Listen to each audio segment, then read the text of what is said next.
Buy the best. 3dhobbyshop.com.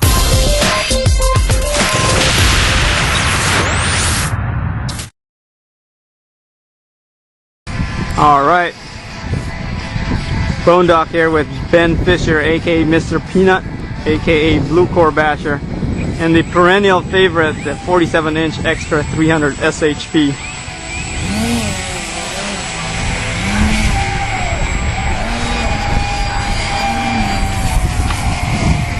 You gonna say a little something about this model, Ben? Well, I just wanted to show this is an absolute box stock SHP with 2818 motor, a 20C 322, a 20C 3F 2200 live poly, 13x6x prop. This is exactly the recommended setup. Just simple, basic, kind of slow, but it's so easy to fly. And I just wanted to do a little video to show that if you just do simplified maneuvers with it, and it's just so easy.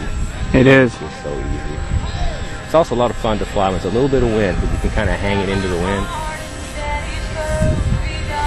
We'll just kind of fool around with it for a minute.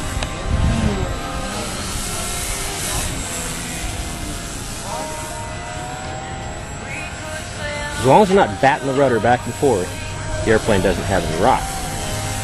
If you start batting the rudder back and forth, you can make it rock. But as long as you keep the wing just tipped a little bit into your turn, it'll smooth it out. Okay. Would you like to take it out a little bit of height and show us what batting the rudder really means? Oh, well. What does it mean?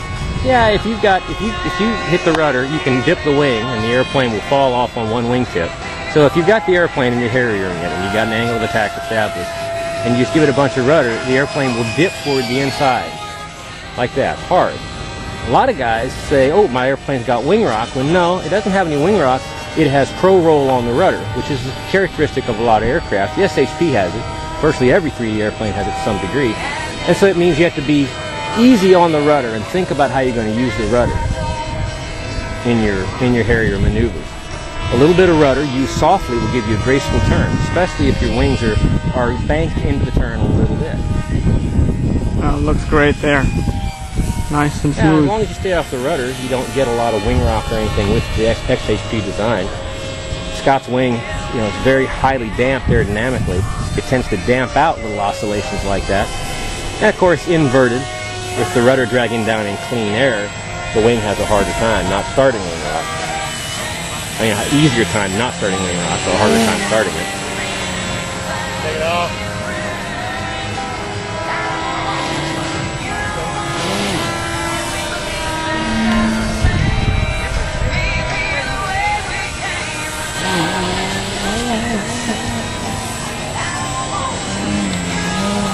How did you and Scott meet anyway? Oh, we knew Scott as a reviewer for Fly RC. He always did, all the giant scale and most of the aerobatic reviews for the magazine. And he was interested in reviewing our 47-inch Katana. And after he reviewed the airplane, he called up and he said that he liked what we were doing and thought that he could add something to it, which of course I just jumped at that. The chance to work with Scott Stoops, yeah, he didn't have to ask me twice. And so as soon as he started working with us, the very first thing that he did with us was the wing on this SHP, which is the sharp leading edge 10% that Scott drew for us. We're on the runway. Okay, I'll tail touch you. What's the advantage of that wing? Well, the wing is thin and has a sharp leading edge, and what that gives it is it breaks away. When it stalls, the airflow separates on top of the wing and it stays separated, and it doesn't have a real strong desire to reattach.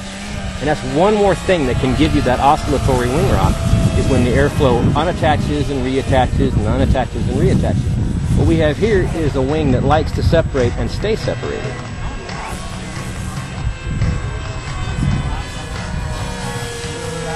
And so that, when we're doing those maneuvers, when we're making these turns at high alpha at low speed, when you give it a sharp rudder input, you're going to dip the inside wing. You have to give it an equally sharp opposite aileron input.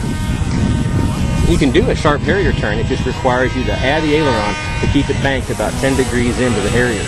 If you can do that, turn will look fine. You can make them pretty sharp. This airplane's really gentle. It's not as high performance as some of our other airplanes, but it's really easy.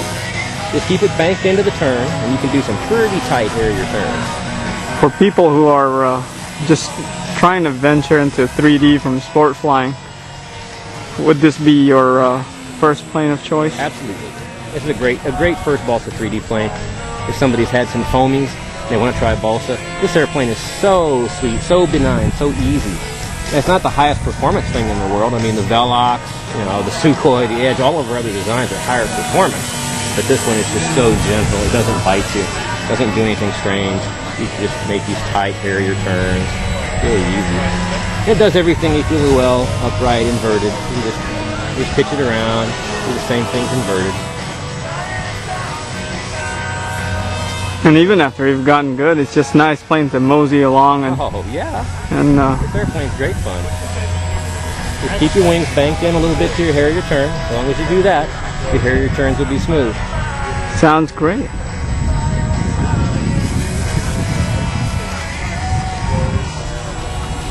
And we're transitioning in between non-Harrier and Harrier turns here. We're doing both. We're doing stalled and unstalled turns. Mm-hmm.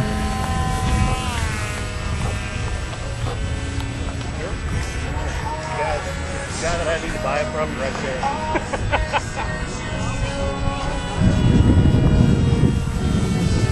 Now, one thing, we're doing a parachute maneuver here. When we want to go into upright Harrier, like Josh has taught you in the videos, you have to let off of some elevator. The elevator position for parachuting down is full elevator, but obviously Harrier is not full elevator in this airplane. Full elevator and the airplane is going to stand up into a hover, and you're not going to be able to Harrier it very well. So we don't Harrier around at full elevator. At least not with this plane. Yeah, some airplanes with smaller control surfaces can Harrier it full. Scott's designs don't. So we do a parachute. Now we got full elevator and a little bit of throttle, and that's how we're going to bring it down. And that gives us a very vertical descent, almost vertical descent. When we go into a Harrier, we're going to let off. Otherwise, we'll just stand up into a hover and lose too much speed.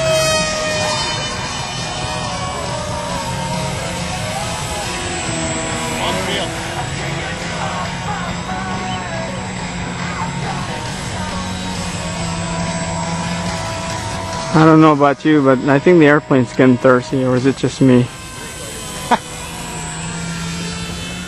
Alright, we're coming into a Harrier landing. Harrier landing, just keep the nose up. I feed in a little more elevator than I use for Harrier rings. I want to slow the airplane down on a little bit of extra throttle and let it establish a nice, easy descent rate. Let's do that a couple more times. Okay. So if we're Harriering around, we got established into a Harrier, and we want to land it. It's just basically a flare from Harrier is all that it is.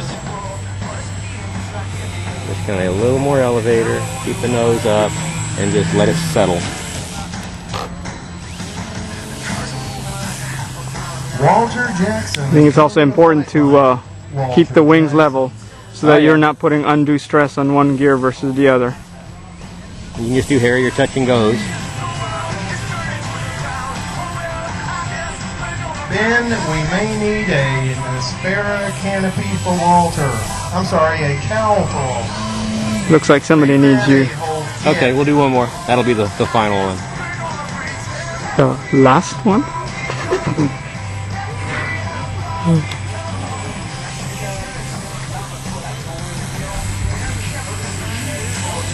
There you go, folks. The 3D Hobby Shop Extra 300 SHP 47 inch. This is a cool rig, On the Josh. Thanks, stuff setup. man. Appreciate it. Yeah, sure.